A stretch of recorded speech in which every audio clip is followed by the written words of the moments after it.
Hey, deserving listeners, Love is Blind. Let's see what happens. For the second, I was with 8 fraternity brothers and 2 of their girlfriends. Okay. Do you think I'm lying to you about that? Yeah, I do, because I heard. Okay, well, here she says, so we just had a factual, numerical, 8 of my fraternity brothers and 2 of their girlfriends. Okay. Is he lying about that? Let's find out what she said. I heard from other people that you were not with just fraternity brothers. Who? Mackenzie? Who were you with? Right, and then she says, I heard from other people that you weren't just with your fraternity brothers. Well, yeah, he just said he wasn't just with this fraternity. He said there were 2 of their girlfriends. And then he's like, who told you this? Mackenzie? She doesn't answer that question in the edit. And then she's like, who are you with? Now, maybe she knows something. Maybe there's some big reveal. I'm going to take a guess and say that would have been revealed a long time ago. If there was something remotely close to being factual or even some piece of evidence, I'm guessing she's just derailing to something else because every road is a dead end because there's nothing there. I know it was Jacob Jess. Lee West. I was not with Jess. I've never saw Jess. I heard it was Jess. All right. Well, yeah, that's quite a thing. If that's true, then, I mean, even then, but that would not be helpful if he did. So say in a world where with everything that she has said thus far, though, we'll wait to draw any conclusions. But even if so let's just go if that were true. Would it justify some of what she's saying? Well, yeah. I mean, if he met up with Jess or even just saw her, like, oh, there's Jess over there, and didn't as soon as possible tell Chelsea about that would be a problem. Would it actually be? It could be that he is so terrified of triggering her and that will happen. That this is one of the pitfalls of being in a relationship with someone like this, that you will rationally contemplate lying sometimes out of self-preservation. Let's just say, for instance, that Jess just happened to come on the scene and he's like, oh shit, Jess is here. And then even let's just say Jess walks in where they were and he's just like, okay, I got to go. And he doesn't even talk to Jess. He walks out and he's driving home. He's like, shit. I know Chelsea's already going to be triggered by the fact that I even left. And if I say that Jess showed up, she's going to blow it completely out of proportion. So I'm just going to say that that Jess wasn't there. Maybe I'll claim that I didn't even see Jess. You could imagine in his shoes someone saying and planning to do that, right? And the problem is that when victims do this, that they can't remember all the lies, or there'll be evidence to the contrary, and then the abusive person really lays in. Not because they are evil, but because they're already paranoid and inventing abandonment and betrayal as it is. But when they actually have a factual betrayal, and you might even say, yeah, I'm sorry, I lied about that, then that's just game over. Then they have no reason to question their, it justifies all their paranoia, right? It's just like all those times when you were claiming that I was wrong, those things were all probably all right as well. Sort of like flat earthers were, confirmation bias, right? So I don't know. But if I were to put my money, I would say that. So getting back to what I was saying a while back, that for people with borderline, they will invent things. Remember, borderline schizophrenic, borderline psychotic. They will have delusions. They will make stuff up and believe it, the way that they might claim that they are an alien, that an alien came from outer space and possessed their body, or that Joe Biden has a demon inside of him, and they're very convinced. Not everyone with delusions or schizophrenia has that type, but you know what I'm saying. And to argue with someone that is in the middle of a psychotic episode that their perceptions are wrong is futile. There's like, well, you must be part of the conspiracy or something like that. So borderline psychotic. So for people with borderline, when they're triggered, they will invent reality to fit how it feels. It feels like he is betraying me. It feels like he has left me. It feels like he's cheating. And it feels like it's Jess. You know what? Jess was there. And you know what? Mackenzie told me that Jess was there. And you know what? I've seen this. It can progress. So I don't know what's happening here. Maybe Jess was there. We'll watch. But for people with borderline, there will be an initial question mark or an initial paranoia that, you know what, I bet you Jess was there. Okay, then fast forward. Jess was definitely there. I can just feel it. Fast forward. Mackenzie told me that Jess was there. Fast forward. Mackenzie told me that Jess was there, and Mackenzie sent me a video proving that Jess was there. Now, this is not schizophrenia. This is just normal human emotional memory and emotional reasoning. Fast forward further. I know that you have had sex with Jess multiple times. Fast forward. I know that you have had sex with multiple women while you've been with me. Fast forward. I know that you secretly married Jess and she's in the basement right now. Or something. Maybe I'm going a little far. But you see, and all this is based on nothing. And people with borderline will do this, and they're not at fault for it. It's happening automatically for them because of what they went through growing up. And as it intensifies, they become more and more hurt. They've had a lifetime of abandonment and betrayal that was real. Well, they had a whole childhood that was filled with real abandonment and betrayal. And because of that abandonment and betrayal, they created it in their adult life. Now, some people with borderline will actually find people that have a tendency to betray and abandon, and then they actually will be abandoned. That doesn't seem to be happening right now, but there's a chance that she has been abandoned and betrayed by actual partners factually. And in part, she was seeking those people out unconsciously because she's trying to recreate what was happening, at least metaphorically, when she was young.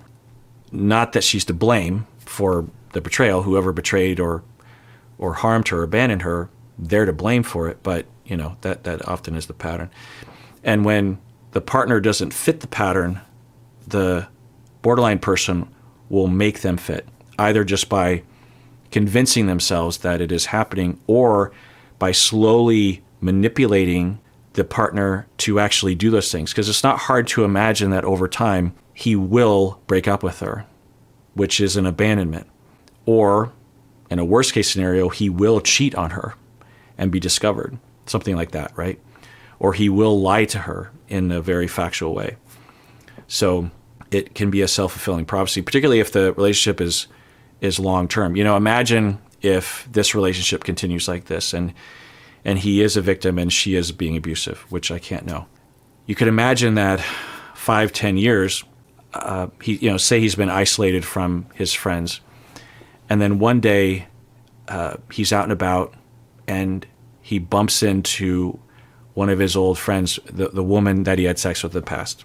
And she comes up to him and he's just like, oh my God, you got to leave, And then the friend manages to get close to him and he starts to slowly open up over time. He gets a burner phone or something. They're texting and he's like, yeah, this has been happening. And slowly this old friend is like, oh my God, you're being abused, And then he starts to say, yeah, I guess I am, And then he is so demoralized and so sad and so gaslit and so desperate. And he's been abandoned himself by everybody because he's been made to cause them to abandon him, and he's been abandoned by his partner. He's abandoned himself. And this oasis comes of someone that actually cares, someone that listens to him. And he starts to feel a natural compulsion to have more contact with this former friend in a clandestine way.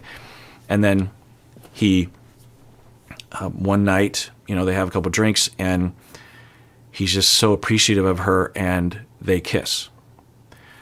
So in that moment, he is cheating. We can see how that would happen, right? We could see how the desperate, controlling effort to prevent him from cheating causes him to cheat. It's still his fault he's cheating, but in that context, we can see why that would happen, right? So I don't know if that's what we're seeing, but it's something I see all the time clinically. I mean, not all the time, but, frequently. But anyway, let's see. Was Jess there? Let's find out. You probably already know. Who were you with? I know it was Jacob Jess. Lee West. I was not with Jess. I've never saw Jess. I heard it was Jess. Yeah, it doesn't sound very confident. I heard it was Jess. So I wouldn't be surprised if right now she is so paranoid that it's Jess that she is strategizing that if she is, it's sort of like interrogation, police officers, we know you're guilty. In fact, it looks like that, right? The investigator has no proof or very circumstantial proof that the suspect committed the crime. Say it's a break into a house or something. And the police officer, in fact, I was being questioned by police one time. Well, I'll tell the story. Okay, so I'm not proud of it. I regret it deeply. I do. Me and my friends were in college, probably 18, and we were at this large party. Speaking of fraternities, I was in a fraternity, and then me and my friend, for some reason, decided to just go for a walk, and it would have been, 3 a.m. And we went onto the University of Washington campus, and long story short, I thought it'd be funny. I'm 18. I thought it'd be funny if we pulled a fire alarm. It's terrible. And so I pulled a fire alarm. And then me and my friend, we go running. And then we see a cop. And so, but pretty far off. And so I say, okay, stop. Don't run, because that makes us look guilty. So we'll just casually walk down the street. But it looked ridiculous because there wasn't anyone else around. And, cop comes up, detains us, puts us in the back seat of the squad car, starts to question us. And we're like, we don't know what you're talking about. we don't know what you're talking about. And the cops leave, the front seat of the squad car, and hopefully they didn't have microphones. They apparently didn't. I think they do today, but I turned to my friend. I don't know why I knew about, maybe I watched too many movies or something, but anyway, I turned to my friend, who I'm still friends. I've been friends with him since preschool, so I turned to him and I say, no matter what they say, don't admit it. No matter what they say, don't admit it. No matter what they say. And it's terrible. It's terrible. It's terrible. It's terrible. Kids, it's terrible. Don't do that. I just shouldn't have pulled the stupid alarm. I mean, it's awful. It causes problems. Someone could have been afraid. It pulls fire aid away from legit fire situations. It's awful. I was 18. The cops come back into the car and they say, well, we know you did it. And I'm like, oh shit. But I'm like, don't admit it. And my friend's not admitting it. And they say, well, we have a witness that says that they saw you not when you pulled the fire alarm, but just after running away from the fire alarm. And it sounded pretty believable, And just on hope that the police officers were lying about it, which I didn't think they were, I said, well, I don't know what you're talking about. It wasn't us. And my friend said, yeah, I don't know what you're talking about. It wasn't us. It goes back and forth for a while. And then they let us go. I'm going to take a guess and say they did not have a witness that saw us, because if they did, I think we would have been in handcuffs. So again, I was 18. I've never talked about this story, I don't think, on the podcast before. Anyway, so in that moment, you've seen all the procedurals where a police officer will act like they're very confident because they're hoping for a confession. They're putting the screws to someone, right? I think that's what she's doing. She suspects strongly that Jess was there, but has no evidence, and is hoping that if she says, someone told me, I know she was there, that he will say, okay, fine, she was there. So, but maybe she was there. Let's find out. Fraternity brothers. Who? Mackenzie? Who were you with? I know it was Jacob Jess. Lee, West. I was not with Jess. I've never saw Jess. I heard it was Jess. Oh my goodness. How embarrassing. I was not with Jess. Okay. All right. I was not with Jess. I swear to God, I was not with Jess. All right. Well, I was in bed. And it looks like she is giving up on that. And it would be weird if she were there, honestly. Well, I guess it wouldn't be weird if was there with Mackenzie. But anyway, he was with his fraternity brothers. Why would they be with Jess? So, anyhow, maybe she was there. She seems to be giving up pretty, If Jess were there, she would have brought up Jess a long time ago, right? I heard it was Jess. Oh my goodness. How embarrassing. I was not with Jess. Okay. All right. I was not with Jess. I swear to God, I was not with Jess. All right. Well, I was in bed and you were out. You know what I think? Right. So it's just, once you hit a dead end of road, you just switch to another road. And who's lying now? Who's betraying now? Her. She's lying. Just straight up. I heard it was Jess. From who? Who told you that? Nobody told you that. Now maybe I'm wrong. Maybe someone said that, but who's lying now? I don't know. One of them. You probably know who. I think you're fishing. I think you're fishing. You think I'm fishing? Yeah. When I'm getting told that you're out at a bar when I'm in bed. I think that you're insecure about the Jess thing. I don't even have a clue what Jess looks like other than the picture that Jeremy showed me. Really? You didn't tell me that? Interesting. So, well, now she's kind of slurring her words. It's evening. Is she intoxicated? Could be a factor for sure. She doesn't seem terribly intoxicated, and she's acted this well. So the first time was after that first party outside where they met everybody at the getaway. She probably was drinking then. Well, we know she was drinking then, at least some. She didn't seem terribly intoxicated then, or did she? He seemed pretty intoxicated. And then the second fight was in the evening, and she could have been drinking then too. So yeah, it could be a factor. But then the next days, when presumably she's not intoxicated, but God knows, probably not. Although she seems to be more level-headed, she still kind of operates from all of these assumptions. Plus, when people get intoxicated, they don't suddenly, in such a patterned way, present like this. It can be a factor, though. In fact, if I were treating a couple and they had this issue, I would raise that question, and I would suggest that both of them think about, especially for a span of time, that they both think about not drinking at all, because it can make it a lot harder and a lot of damage can happen when you lose your ability to think straight and when you're just operating from your limbic system. Jess was a Kardashian. I said Jeremy said she looks. Oh, right. So I thought he had seen her Instagram. Jess said that he friended her, followed her, and then she'd ignored it at first, and then she looked again, and he had rescinded the follow request. And but now he's saying that Jeremy showed me her Instagram. Okay, it doesn't really matter. It doesn't matter. This whole narrative that somehow he is just waiting to be with Jess or really wanted to be with her, we have no evidence that is true. It could be true, but there's been nothing substantial that is true. There just isn't. It's all from her and kind of just from the way they're editing it. Maybe it is. I'm going to take a guess and say that they break up, or at least they're not a yes at the altar.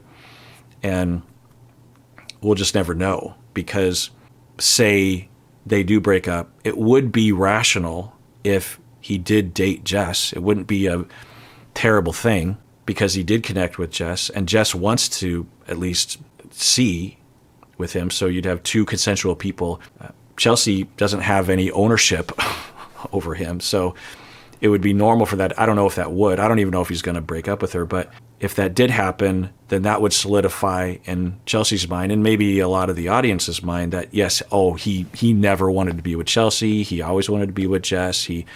I think that's all based on this assumption that Jess makes about herself, that she's this obvious, that she's obviously superior as a person or a woman to Chelsea. There's been no evidence that that's how he sees it. If anything, there's been ample evidence to the contrary. Can he look at Jess and go like, well, yeah, she looks like, or she's attractive? Doesn't mean anything. He could be. And maybe, maybe there's something that came out, like he's been cheating on Jess the whole time. Maybe Jess is under the bed hiding. I don't know.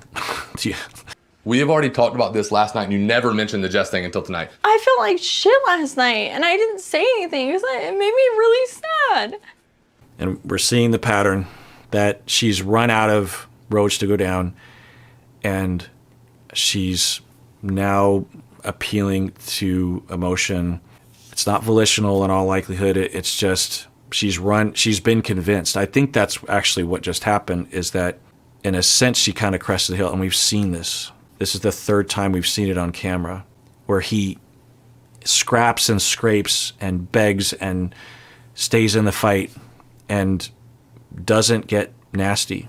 I mean, you could say the nastiest thing he said was call her clingy. I think a lot of people would say that that's fair.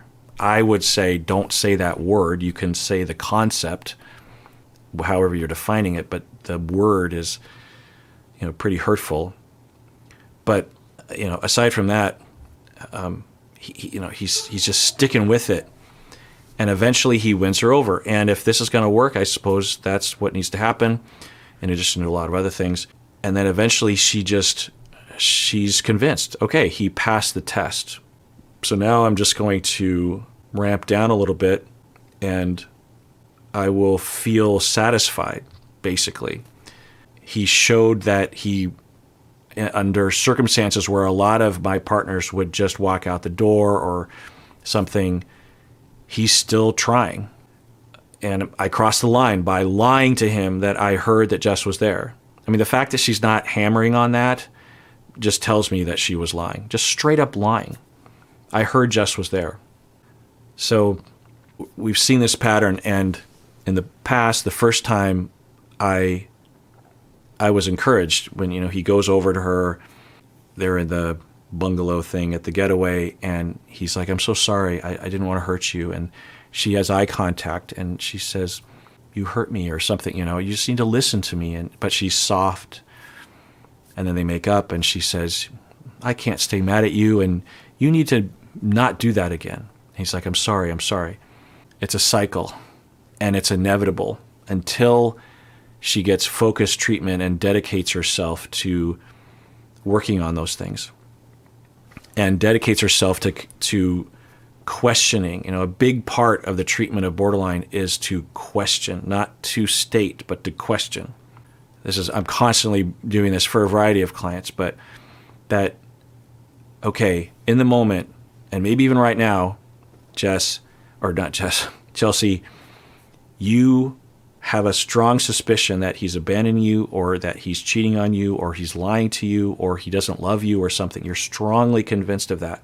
I don't know if he is or he isn't, but I ask, if you want things to get better for you in your life, just introduce a question mark. Now, in my head, especially if it's an ongoing relationship, I would heavily suspect that the partner does indeed love and is not cheating and all that kind of stuff. So, but I don't know, and I can't convince someone who is borderline, psychotic, borderline schizophrenic, that the delusion doesn't exist. You can't, it doesn't work. It's too rigid. It's too entrenched. So I would say just introduce a question, just a question mark. And it's reasonable, right? It's hard to argue against that. Just add a question mark. Now, if I don't have a good enough relationship, foundation with a borderline client, even with that intervention, they will feel potentially deeply betrayed by what I said, because it feels like what I'm saying which essentially is true, that their feelings aren't valid or aren't reasonable. The way they think is distorted. And I can talk until I'm blue in the face that everyone distorts and everyone isn't rational all the time. So I'm not accusing you of anything. I'm not accusing you of anything. I do it. I might even give examples. But because of their abandonment and betrayal trauma, just me suggesting that in a deep attempt, and I might even state it, to help them, they will feel that I have just completely betrayed them, that I hate this person. I'm throwing them to the wolves. I've always hated them. And so the therapy is very delicate. You can't just go headlong into what might help without considering how you as a therapist, particularly as they bond to you, might trigger them, which always happens. And this is why a lot of people with borderline blow out of therapy. Even when I do it right, it has happened that a borderline client has terminated with me and I never see him again. And it breaks my heart because I'm working real hard. And I wonder if they'll ever go back to therapy because they might be convinced that it was useless. And it's a terrible result that I do everything in my power to avoid. So I tend to err on the side of caution, that until I know that I've cleared all the mines in the minefield, I will not head into the minefield, meaning I don't even suggest things like that. It might take me months, if not years, to even suggest some of the things that I'm saying, because it doesn't do any good to present it, you know? And so I have to spend the time to build the rapport, build the trust, build the relationship, have them really believe in my heart that I care about them and that I do not hate them or want to abandon them or judge them. And only then can I take a step into the minefield and say, you know, that story that you told me, I don't know, but let's add a question mark there. Maybe you're right, but let's add a question mark there. And even then, even after a very strong relationship, there will still be transference and feelings of abandonment and betrayal and criticism. But I will detect that, and I'll have enough relationship to be able to detect it, and I'll be able to make up for it, you know? Jess and Mackenzie, I didn't see Mackenzie. I damn sure didn't see Jess. To me, it sounds like you're fishing. You don't even have an explanation for it. If your explanation is Mackenzie told you that, then I can hear you out. But Yeah, he has every reason, if I understand the situation right, to be exasperated. He's been really functional and helpful to her up until this point. There's so many other reactions that we could imagine. Like I said in an earlier video, imagine if Clay were in these shoes. I'm not saying that Clay is wrong or something, you know, just imagine another person in his shoes, how they would react. It would just be completely different. And so he's hung in there. I've seen a lot worse, you know. There are things that if I could talk to him, I would suggest if he cared to change, but he's held it together. And now that things are starting to calm down, now he has legit things, and he might escalate himself. It wouldn't be strange if he did. And then he might make some mistakes. He might actually play right into her hand by saying something or doing something that she can point to as like, see, you are betraying me. You are lying to me. You are mean to me. You're the abusive one. Let's see what happens. Did Mackenzie tell you that? Where'd that come from? What'd you do last night when you left? What did you say to me? I'm going out. I'm going out. That's not the kind of person I want to be with. Now, maybe they edited something out, but I thought she would say, you said, I'm going out and I don't care about your feelings. I'm going out and I'm going to have sex with Jess. Like, well, yeah, he went out and you didn't want to go. So he went for an hour at a birthday thing and then came back home. What was he supposed to say? I'm not going out? I'm being sorry. It's bad. it's frustrating. I guess, okay, well, so I'm being triangulated, and probably you are too, that when you watch something like this, it's normal to get involved, over-involved, affected. But we can center ourselves. I can differentiate myself and say, I'm not there. I'm not in that situation. I'm not them. I don't even have anything at stake. And so I need to regulate my closeness. I'll stay in contact, but I won't just lose myself into it and start to take it on as if it's personal to me or I'm going through it.